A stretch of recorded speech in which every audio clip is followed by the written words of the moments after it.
He ruled that a house in Florida called Mar-a-Lago is worth $18 million when it's worth from 50 to 100 times that. Would you give up one of your properties to settle this? Look, we have, I wrote this out because it was so great.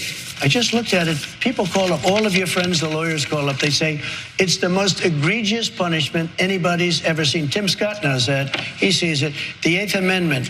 Excessive bail shall not be required, nor excessive fines imposed, nor cruel and unusual punishment inflicted. That's the Eighth Amendment. Oh, he finally read a little bit of the Constitution. Did you read anything in the Constitution about how you're not supposed to overthrow the American government or anything like that? I think there's probably something in there.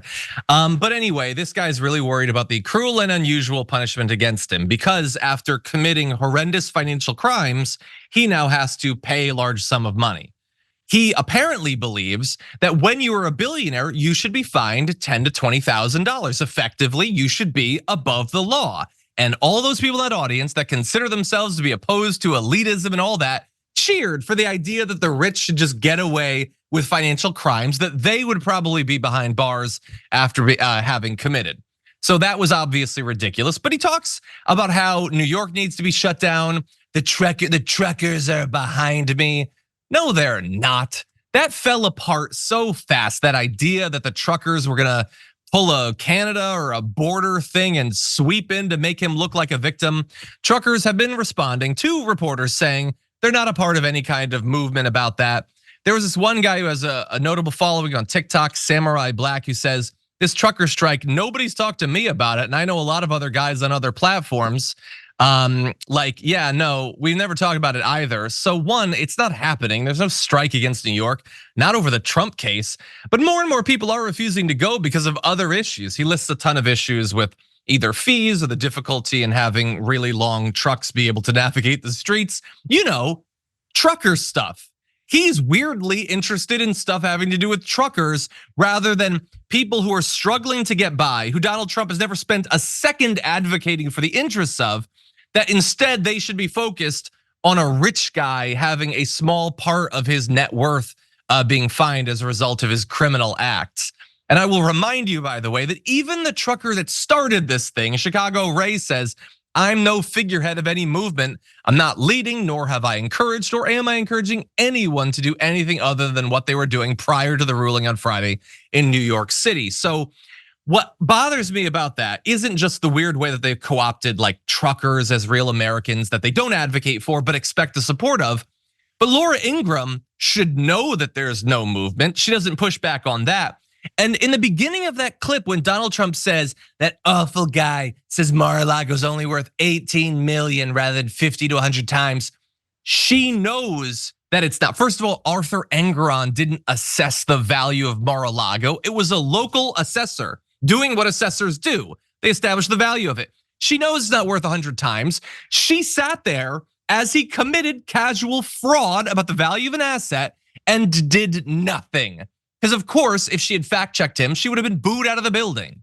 Sharon, I know I threw a few things out there, but what do you think about it? There's so much to choose from. Number one, I'm really ticked off because I bought a CB radio thinking that I'd hear all the Trump chatter from the truckers. And now you're saying, there is no chatter there. This is a guy who is so persecuted. Yet remember when he called for shoplifters to be shot on sight?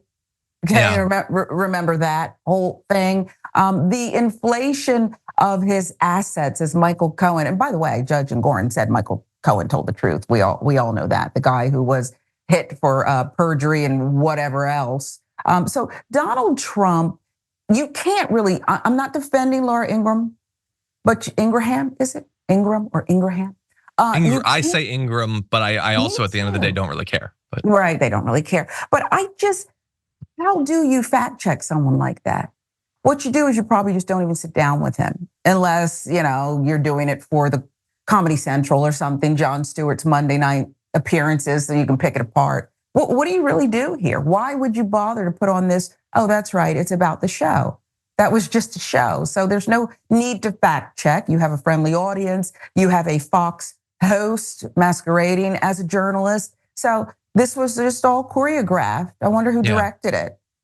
Yeah, I just don't it's not like, I think you might be being too generous by saying that she is masquerading as a journalist. she's not even pretending. There's no effort to like provide a cover that I care about ethics or anything like that. It is literally, she is a journalist in the same way that if I take my daughter who's 6 months old and put her in a fox costume, she's now a fox. Yeah, no, you're wearing the clothes. I guess you have fancy clothes, you're in a fancy studio. Aside from that, there's no vestige of journalism there. He's lying to her face and she is playing her part because all of this is, it's just a play. This is theater, it's not real. They're not dealing in facts, utterly ridiculous. She was nodding, she was looking serious. You know, the cutaway, she had the cutaway down. And she quickly cut away, by the way, when he brought up the election being stolen. She immediately turned from that because they're not looking to be sued for another $750 million or whatever.